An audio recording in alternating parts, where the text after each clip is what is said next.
Hi, Assalamu alaikum. Mrs. Mubin is here. I am here to teach you classification of living organisms. आज मैं आपको पढ़ाऊंगी classification of living organism.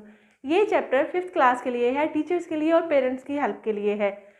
जी, तो classification एक simple topic है जिसको understand करने के लिए हमें चंद बेसिक डेफिनेशंस की ज़रूरत होती है। सबसे पहले मैं आपको बताऊंगी व्हाट इज़ क्लासिफिकेशन। जी, तो सबसे पहले हमें इन बेसिक डेफिनेशंस को जानना होता है क्लासिफिकेशन को अंडरस्टैंड करने के लिए। क्लासिफिकेशन है क्या? Basically arranging of living organisms into groups, class बना देना किसी चीज़ की। जैसे बहुत ज़्यादा, जैसे हमारी अर्थ पे न्यूमरस टाइप के लिविंग ऑर्गेनिजम्स हैं जिनको हमने अरेंज करना है, उनकी अरेंजमेंट है जिसको जो हम क्लासिफिकेशन में करने वाले हैं। मतलब अरेंज करना लिविंग ऑर्गेनिजम्स को into their groups on the basis of their similarities and differences। अब ये similarities और differences क्या है? सबसे पहले हमें characteristics को समझना चाहिए कि characteristics क्या है। Actually characteristics वो qualities हैं जो कि चंद living organisms आपस में शेयर करते हैं या एक दूसरे से डिफर करते हैं। मीन्स के जिस तरह से बर्ड्स हैं, वो हम ज़्यादा सारे बर्ड्स को एक ही ग्रुप में रख देते हैं, एक ही क्लास में रख देते हैं। किस बेस पर? उनकी फ्लाइंग कैरेक्टरिस्टिक्स की बेस पर।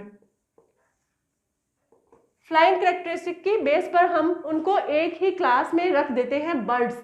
हम उनको कह देते हैं कि ये बर्ड्स है, चाहे वो पिजन हो, चाहे वो पैरट हो, चाहे वो फॉल हो, कोई भी ऐसी चीज, कोई भी ऐसा लिविंग ऑर्गेनिज्म हो, हम उसको कह देते हैं बर्ड जनरल सेंस में। तो हमें खुद भी पता चल जाता है कि जी ये फ्लाई करने वाला है, इसलिए हमने इसको बर्ड कह दिया है। जी, सबसे पहले क्लासिफिकेशन पढ़ा, फिर कैरेक्टरिस्टिक्स हमने कर ली। अब हमने देखना है कि सिमिलरिटीज क्या है और डिफरेंसेस क्या है। सिमिलरिटीज हमारी मीन्स के वो कैरेक्टरिस्टिक्स जो कि लिविंग ऑर्गेनिजम्स आपस में शेयर करते हैं, जो उनमें सेम होती हैं, उनको हम कहते हैं सिमिलर कैरेक्टरिस्टिक्स।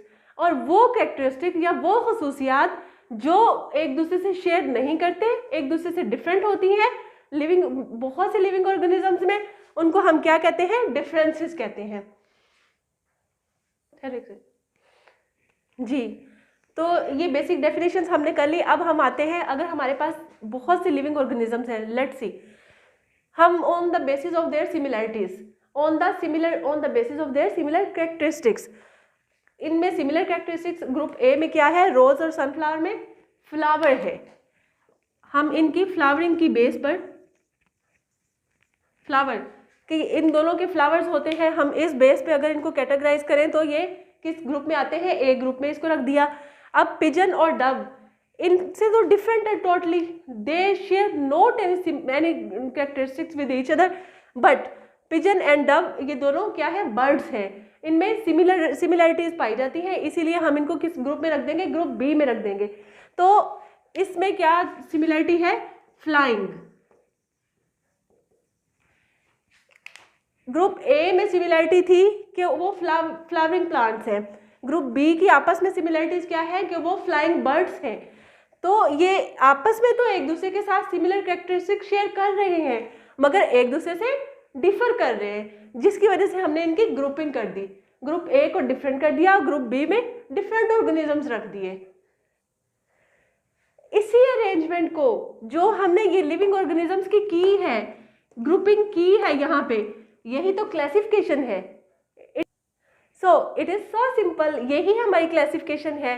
अब हम इसकी बेसिक डेफिनेशन की तरफ आते हैं।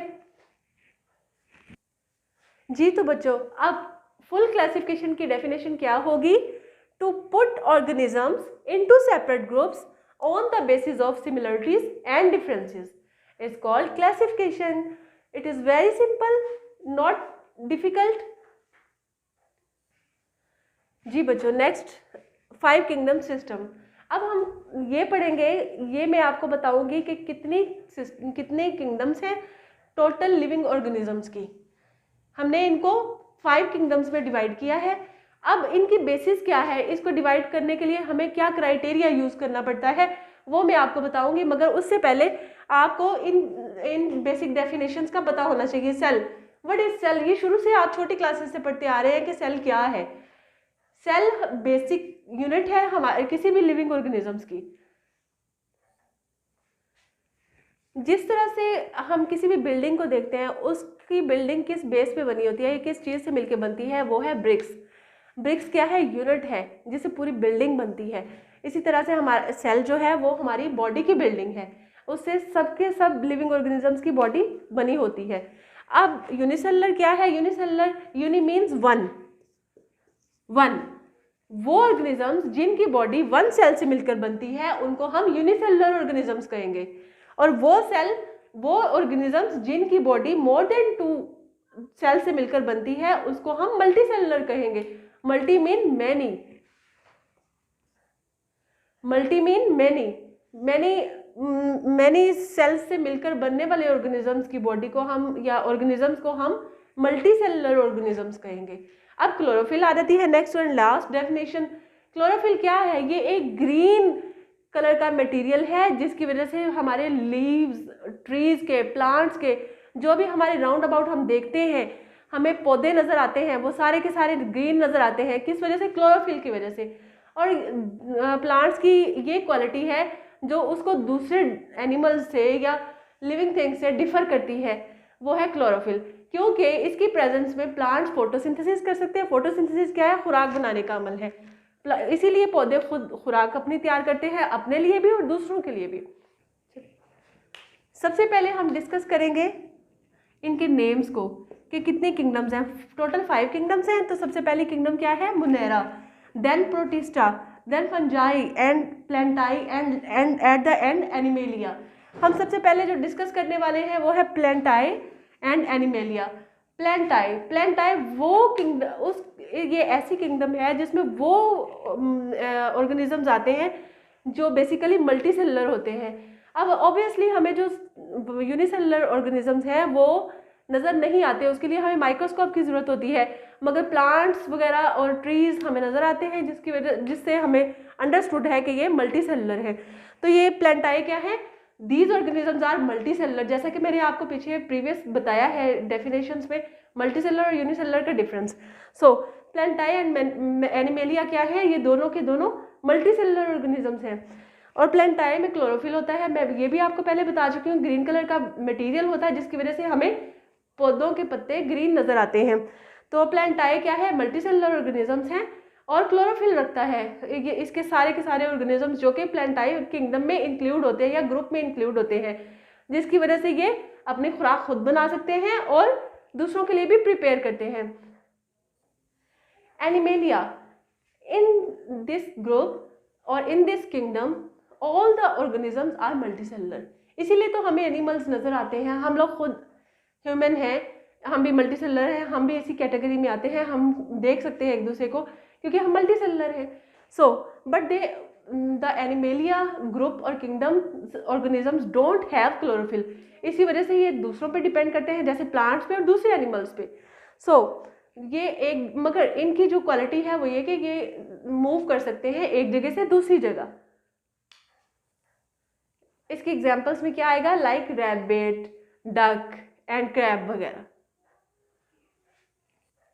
Now come to those kingdoms in which living organisms are unicellular और may be in between unicellular and multicellular. तो हमारी सबसे पहले जो किंगडम है वो क्या है? मोनेरा। मोनेरा किंगडम है, इसमें सारे के सारे ऑर्गेनिजम्स जो है वो यूनिसेलुलर है जी। Unicellular organisms are include in Monera. Example of Monera kingdom is bacteria. Bacteria कहाँ पाए जाते हैं? Bacteria are present on everywhere on the earth, like some bacteria are present in our intestines. जैसे कुछ ये पॉजिटिव होते हैं, कुछ नेगेटिव होते हैं, मीन्स कुछ हार्मफुल होते हैं और कुछ यूजफुल होते हैं। ये बैक्टीरिया जो है हमारा योगर्ट बनता है, दही बनता है, वो भी बैक्टीरिया की वजह से ही बनता है। इसका मतलब है वहाँ पे तो ये यूजफुल है, मगर समटाइम्स ये अपनी खुराक खुद नहीं बना सकते, जिसकी वजह से ये हार्मफुल भी हो सकते हैं, क्योंकि ये दूसरों से जब इनटेक करेंगे तो ये मे बी उनको इनडायरेक्टली उनको हार्म भी पहुंचा रहे हों। Now come to the next, Protista. इस किंगडम में ऑलमोस्ट जो हमारे ऑर्गेनिज्म लिविंग ऑर्गेनिजम्स हैं वो मोस्टली वाटर में प्रेजेंट होते हैं, लाइक अमीबा, पैरामेशियम, एल्गी। मगर जो अमीबा और पैरामेशियम है ये हार्मफुल होते हैं क्योंकि ये वाटर पॉन्ड वगैरह में पाए जाते हैं, और अगर हम इसका ऐसी जगहों से वाटर पी लें तो डायसेंट्री वगैरह होने का डेंजर होता है। तो इसकी जो प्रोमिनेंट एग्जांपल है वो हमारे पास एल्गी है जो कि मल्टीसेलुलर है, मगर ये ओशन, पॉन्ड, वाटर वगैरह में पाई जाती है, जिसकी वजह से इसमें क्लोरोफिल होता है, जिसकी वजह से ये फोटोसिंथेसिस करती है और ऑक्सीजन प्रोड्यूस करती है और लिविंग थिंग्स जैसे फिशेस वगैरह के लिए ऑक्सीजन प्रोवाइड करती है। Now come to the last kingdom, fungi. Fungi unicellular भी होती है और मल्टीसेलुलर भी होती है। यूनिसेलुलर हमें ऑब्वियसली पता है कि वो हम माइक्रोस्कोप से ही देख सकते हैं। जो मल्टीसेलुलर होती है उसको ग्रो करने के लिए मॉइस्चर की ज़रूरत होती है, जिसकी जो प्रोमिनेंट एग्जांपल है या जो हम डेली लाइफ में जो आप विजन कर सकते हैं वो है राइजोपस, जिसको हम ब्रेड मोल्ड भी कहते हैं। It was all about the classification of living organisms. जी तो बच्चों, इसके बाद का जो नेक्स्ट टॉपिक होगा उसमें हम कैरेक्टरिस्टिक्स ऑफ फ्लावरिंग प्लांट्स पढ़ेंगे, प्लांट्स, और उसकी हम क्लासिफिकेशन पढ़ेंगे, classification of plants and classification of animals, वो कि बहुत ही अहम टॉपिक है। तो उसको आप देखने के लिए मेरे चैनल को सब्सक्राइब करें और लाइक करें ताकि मैं आपको मज़ीद न्यू वीडियोस बना के भेज सकूं। Thank you so much. अल्लाह हाफिज़।